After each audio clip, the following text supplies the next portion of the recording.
गुरु ब्रह्मा गुरु विष्णु गुरुदेवो महेश्वर गुरु साक्षात् परम ब्रह्म तस्मै श्री गुरुवे नमः।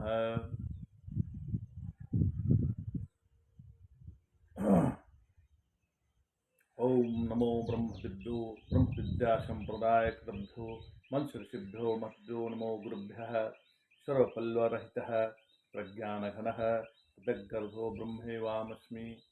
ओम नारायणं पद्भुवं वसिष्ठं शक्तिं च तत्पुत्रं पराशरं च व्यासं शुक्रं गौड़पदं महान्तं गोविन्दयोगिर्दधास शिष्यं श्रीशङ्कराचार्यमथाश पद्मपादं च हस्तमलकं च शिष्यं तं तोटकं वार्तिकारमन्यानस्मद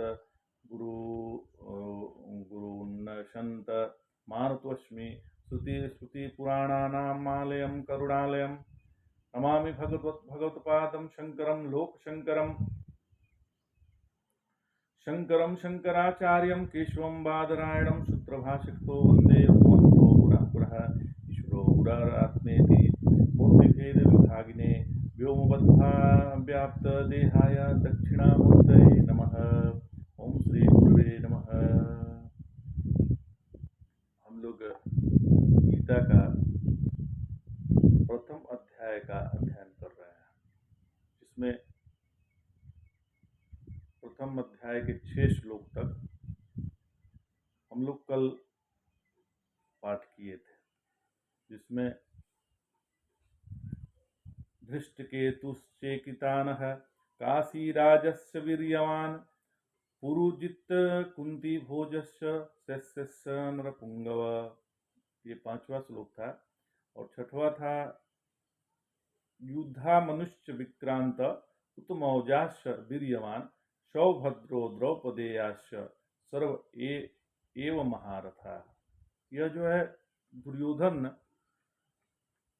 अपने गुरु द्रोणाचार्य से, जो सेनापति हैं, उनसे कह रहा है कि एक से एक योद्धा पांडव सेना में है, जिसमें भीम भी हैं और बलवान धृष्टकेतु हैं, चेकितान हैं और काशीराज तथा नरश्रेष्ठ पुरंजित कुंती भोज और सेव्य पराक्रमशाली युद्धमान्य और वीर्यवान उत्तमौजा सुभद्रा का पुत्र अभिमन्यु तथा द्रौपदी के 5 पुत्र, ये सभी महारथी हैं।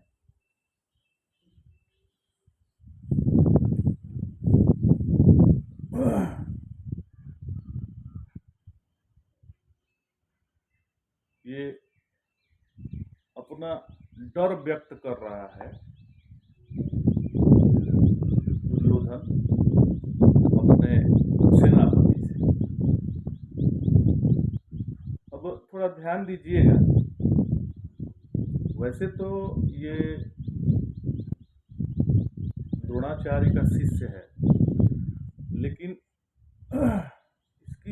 इसकी जो टोनिंग है वहाँ पे महाराज वाला है, मतलब राजा वाला है।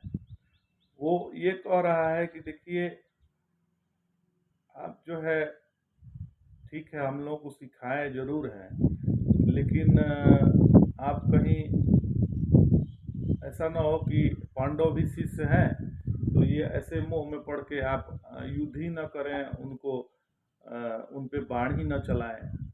इसको ऐसा भय है, इसी से भयभीत होकर के ऐसा वो सोच रहा है और ये दिखा रहा है कि देखिए उधर बहुत ज़्यादा महारथी हैं। अच्छा, ये किम कुर्वत संजय जो प्रथम श्लोक है धृतराष्ट्र जी का, धृतराष्ट्र जो कहा संजय से, तो कौरव और पांडव तो धर्मक्षेत्र और कुरुक्षेत्र के युद्ध भूमि में इकट्ठा होकर जो है युद्ध के लिए इकट्ठा हुए हैं। तो यह प्रश्न जो है उनके मन में ऐसा क्यों आया कि किम कुर्वत संजय।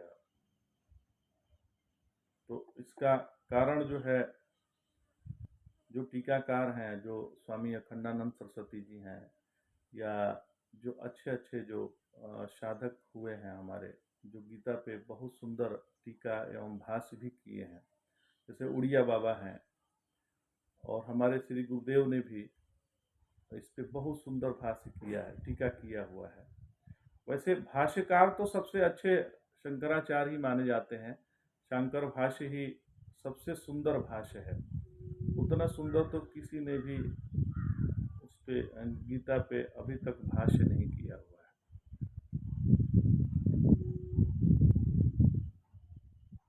और जो भगवान कृष्ण कहना चाह रहे हैं इस गीता के माध्यम से, वो अपने अपने मति के अनुसार समझते हैं लोग। वो तो जो कहना चाह रहे हैं वही जानते हैं, लेकिन जो अपनी बुद्धि है, अपनी बुद्धि के अनुसार ही लोग समझ पाते हैं कि असल में वो क्या कह रहे हैं।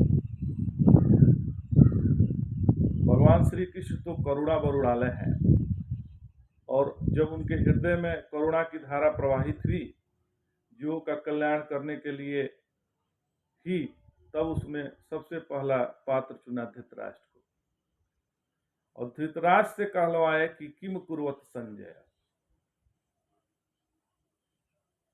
जैसे गीता में देखा जाए तो 3 पात्र नजर आते हैं।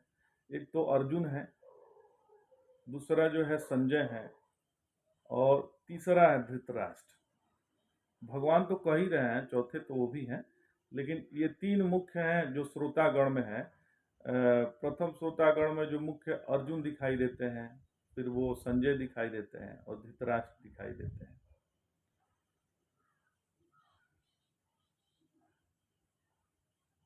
और यह गीता जो है महाभारत के भीष्म पर्व में आता है, वह उसका सारभूत ज्ञान है। यह बात बार बार ध्यान देने योग्य है कि जिनके पास कोई समर्थ नहीं है, कोई साधन नहीं है और कोई दृष्टि नहीं है, उसके हृदय में गीता विषयक प्रश्न उठाकर भगवान अपना आदेश संदेश उन तक पहुंचाना चाहते हैं। मतलब जो समर्थ नहीं है, जो उनके पास कोई साधन भी नहीं है, उनकी दृष्टि भी नहीं है, मतलब धृतराष्ट्र अंधे हैं ना, और उनके यहाँ गीता का ज्ञान पहुंचा रहे हैं भगवान। अब दूसरी बात आती है संजय के, लेते हैं। संजय जो है, संजय ने समग्र गीता भगवान के श्रीमुख से ही श्रवण की, परंतु वह व्यास प्रसाद भी है। तो कैसे व्यास प्रसाद है?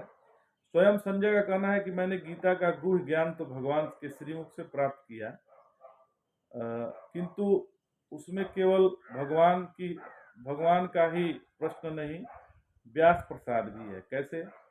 तो उसने खुद किया मन कहा है, व्यास प्रसादात श्रुतवान एतद गुह्यमम परम। गीता के जो है 18वें अध्याय में ये स्वयं ने संजय ने कहा है कि यह जो है मुझे व्यास प्रसाद के रूप में मिला है। इसे निष्कर्ष यह निकला कि धृतराष्ट्र पर संजय पर महापुरुष व्यास की, और अर्जुन पर साक्षात भगवान की कृपा है। दिव्य दृष्टि तो संजय को व्यास जी से ही प्राप्त हुई थी। तो कुल मिला के मतलब तभी तो वो उस दृष्टि से जो भी वहाँ कुरुक्षेत्र में युद्ध में जो भी घटना हो रही है वो इनको सुना पा रहा है, क्योंकि यदि वो नहीं देखता, उसको दिव्य दृष्टि नहीं होती, तो धृतराष्ट्र को सुनाता ही नहीं। तो असल में इस पे सबसे ज़्यादा कृपा जो है व्यास जी ने किया है। अच्छा, हम लोग अपने गीता पाठ पे चलते हैं। बातें तो बहुत होती रहेंगी, लेकिन गीता पाठ भी आवश्यक है। 7वां श्लोक लेते हैं। अस्माकं तु विशिष्टाये तानि बोधदिजोत्तमा नायका मम सैन्यस्य संज्ञार्थ तान् ब्रवीमिते।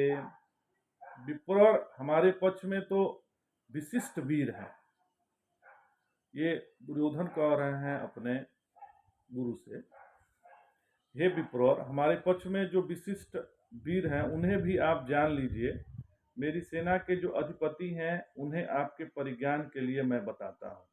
तो क्या कहते हैं आगे 8वें श्लोक में, भवान भीष्मश्च कर्णश्च कृपश्च शमिति तिंजयः अश्वस्थामा विकर्णश्च सोमदति तस्य तथैव च अन्ये च बहवः सुरा मदर्थे त्यक्तजीविताः नानाशस्त्रपहरणाः सर्वे युद्धविशारदाः। आप और भीष्म तथा कर्ण और रण विजयी कृपाचार्य और अश्वत्थामा, विकर्ण और सोमदत्त के पुत्र भूरिश्रवा यथा और भी अनेक वीर मेरे लिए प्राण निसार करने के लिए तत्पर हैं। ये नाना प्रकार के शस्त्रों से सुसज्जित हैं और सभी युद्ध करने में कुशल हैं। ये केवल आपकी प्रतीक्षा कर रहे हैं।